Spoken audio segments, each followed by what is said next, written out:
क्या आप कभी सुबह उठकर सोचा है आखिर ये सब क्यों?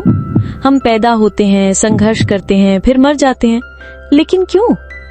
नमस्ते दोस्तों, स्वागत है आपके अपने चैनल पर। आज हम एक ऐसी कहानी में उतरने वाले हैं जिसे सुनकर शायद आप दोबारा अपनी लाइफ को उसी नजर से ना देखें। द मिथ ऑफ सिसिफस, एक ग्रीक राजा की कहानी जो अपनी सजा में पत्थर को पहाड़ की चोटी तक धकेलता है, हर दिन, हर बार, और वो पत्थर वापस लुढ़क जाता है।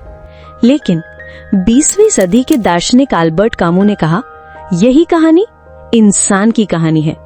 क्यों, कैसे, और इसका मतलब हमारी जिंदगी से क्या है?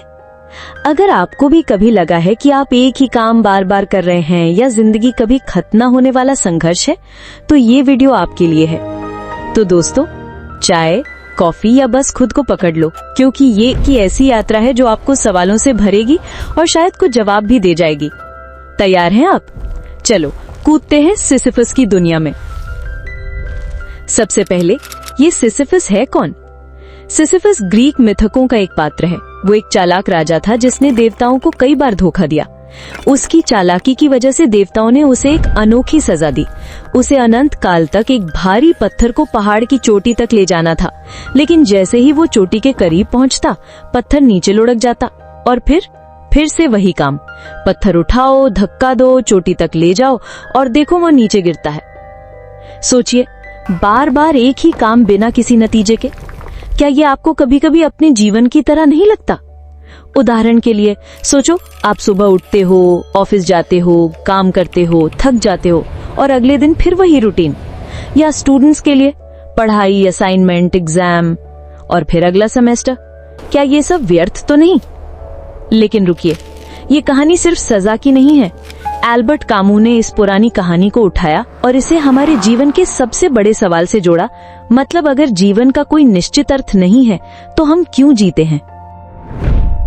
अल्बर्ट कामू एक फ्रेंच दार्शनिक थे, लेखक और अस्तित्ववादी थे, लेकिन वो खुद को पूरी तरह से अस्तित्ववादी नहीं मानते थे। उनकी खास बात थी अब्सर्डिज्म, एक दर्शन जो कहता है कि जीवन में कोई निश्चित अर्थ नहीं है। तो अब्सर्डिज्म क्या है? सपने में देखिए, आप एक ऐसे इंसान हैं जो अपने जीवन का मकसद ढूंढ रहा है। आप सोचते हैं, मैं पढ़ाई क्यों कर रहा हूँ, मैं इतनी मेहनत क्यों कर रहा हूँ, मेरे जीवन का उद्देश्य क्या है? लेकिन जब आप ब्रह्मांड की तरफ देखते हैं, आपको कोई जवाब नहीं मिलता। ये टकराव, अर्थ की खोज और उसका ना मिलना, इसे कामू अब्सर्ड कहते हैं। उदाहरण ले, मान लो आप एक स्टूडेंट हैं। आप रात रात भर पढ़ते हैं क्योंकि आपको लगता है कि अच्छे मार्क्स आपको एक अच्छी जॉब देंगे और जॉब आपको खुशी देगी। लेकिन क्या होगा अगर जॉब मिलने के बाद भी आपको वो खुशी ना मिले, या अगर आपकी मेहनत का कोई अंतिम मकसद ही ना हो? यही बेतुकापन है। कामू कहते हैं कि ये बेतुकापन हर इंसान के जीवन में है। सिसिफस की कहानी इसका प्रतीक है। उसका पत्थर कभी चोटी पर नहीं रुकता, फिर भी वो धक्का देता रहता है। लेकिन सवाल यह है कि क्या सिसिफस की तरह हमें भी बस मेहनत करते रहना चाहिए, या कोई और रास्ता है? जब हमें ये पता चलता है कि जीवन बेतुका है, यानी इसका कोई तयशुदा अर्थ नहीं है, तो हमारे पास 3 रास्ते हैं। कामू इन तीनों को द मिथ ऑफ सिसिफस में बताते हैं। पहला, आत्महत्या। पहला रास्ता है जीवन को खत्म कर देना। कुछ लोग सोचते हैं कि अगर जीवन का कोई अर्थ नहीं है तो जीने का क्या फायदा, लेकिन कामू इसे पूरी तरह खारिज करते हैं। वो कहते हैं कि आत्महत्या बेतुकेपन से भागना है, ना कि उसका जवाब देना। जीवन को खत्म करना सवाल का हल नहीं है। दूसरा, विश्वास की छलांग। दूसरा रास्ता है किसी बड़े उद्देश्य में विश्वास करना, जैसे धर्म, ईश्वर या कोई आध्यात्मिक शक्ति। बहुत से लोग मानते हैं कि जीवन का अर्थ ईश्वर या किसी उच्च शक्ति में है, लेकिन कामू इसे भी नकारते हैं।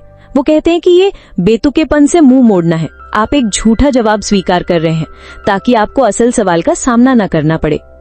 तीसरा, बेतुकेपन को स्वीकार करना। ये तीसरा रास्ता है कामों का पसंदीदा रास्ता। इसमें आप ये मान लेते हैं कि जीवन का कोई निश्चित अर्थ नहीं है और फिर भी आप इसे पूरे जुनून, आजादी और विद्रोह के साथ जीते हैं। सिसिफस यही करता है। वो जानता है कि उसका पत्थर कभी चोटी पर नहीं रुकेगा, फिर भी वो हर बार उसे धक्का देता है। ये तीसरा रास्ता है सिसिफस का विद्रोह। वो देवताओं को चुनौती देता है। वो कहता है, तुम मुझे सजा दे सकते हो, लेकिन मेरी आत्मा को नहीं तोड़ सकते। और यही वो बात है जो सिसिफस को एक अब्सर्ड हीरो बनाती है। तो सिसिफस को अब्सर्ड हीरो क्यों कहा जाता है? कामू कहते हैं कि सिसिफस का असली बल उसकी जागरूकता में है। वो जानता है कि उसकी सजा अनंत है, फिर भी वो हार नहीं मानता। हर बार जब वो पत्थर को धक्का देता है, वो अपने जुनून और अपनी आजादी को चुनता है।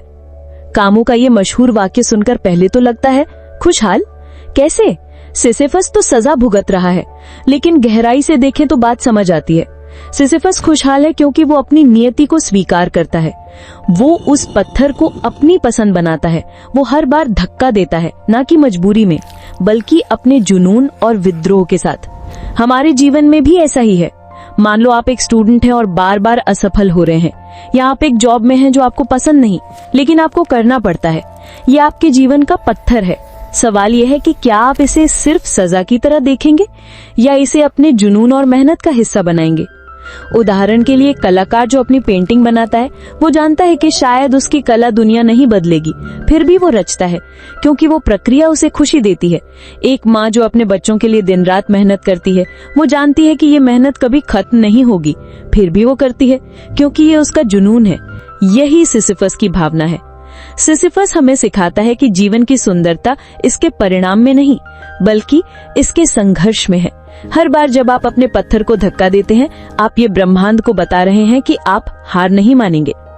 तो अब सवाल यह है कि हम अपने जीवन में इस बेतुकेपन को कैसे जिए। कामू हमें 3 चीजें सिखाते हैं। 1, विद्रोह। बेतुकेपन को नकारो मत, इसका सामना करो। ये जान लो कि जीवन का कोई तयशुदा अर्थ नहीं है और फिर भी जीने का फैसला करो। सिसिफस की तरह हर बार अपने पत्थर को धक्का दो। 2, आजादी। जब आप ये मान लेते हैं कि कोई बड़ा उद्देश्य नहीं है, तो आप सामाजिक, धार्मिक या नैतिक बंधनों से आजाद हो जाते हैं। आप अपने नियम बनाते हैं, आप अपने जीवन को अपने तरीके से जीते हैं। 3, जुनून। हर पल को पूरे उत्साह के साथ जियो, चाहे वो छोटी सी खुशी हो जैसे सुबह की कॉफी का स्वाद, या बड़ा सपना जैसे अपनी कंपनी शुरू करना। हर पल को जुनून के साथ जियो। मेरे लिए मेरा पत्थर ये वीडियो बनाना है। मुझे पता है कि शायद ये वीडियो हर किसी को नहीं देखेगा, लेकिन मुझे इसे बनाना अच्छा लगता है। मेरा ये जुनून है। आपका पत्थर क्या है? आपके जीवन की वो चुनौती क्या है जिसे आप बार बार धक्का देते हैं? कमेंट में शेयर करें। तो दोस्तों, द मिथ ऑफ सिसिफस हमें सिखाता है कि जीवन का अर्थ बाहर की दुनिया में नहीं, बल्कि हमारे अपने जुनून, विद्रोह और आजादी में है। सिसिफस का पत्थर हर उस चुनौती का प्रतीक है जो हमारे सामने आती है, और हर बार जब हम उस पत्थर को धक्का देते हैं, हम ये दिखाते हैं कि हम जीवित हैं, हम लड़ रहे हैं और हम हार नहीं मानेंगे। मुझे कमेंट में बताइए कि आपके जीवन का पत्थर क्या है, आप इसे कैसे धक्का दे रहे हैं। और अगर आपको ये वीडियो पसंद आया तो लाइक करें, शेयर करें और चैनल को सब्सक्राइब करें। हम अगली बार फिर मिलेंगे एक नई कहानी और नई प्रेरणा के साथ। तब तक अपने पत्थर को धक्का देते रहो और जुनून से जियो। धन्यवाद।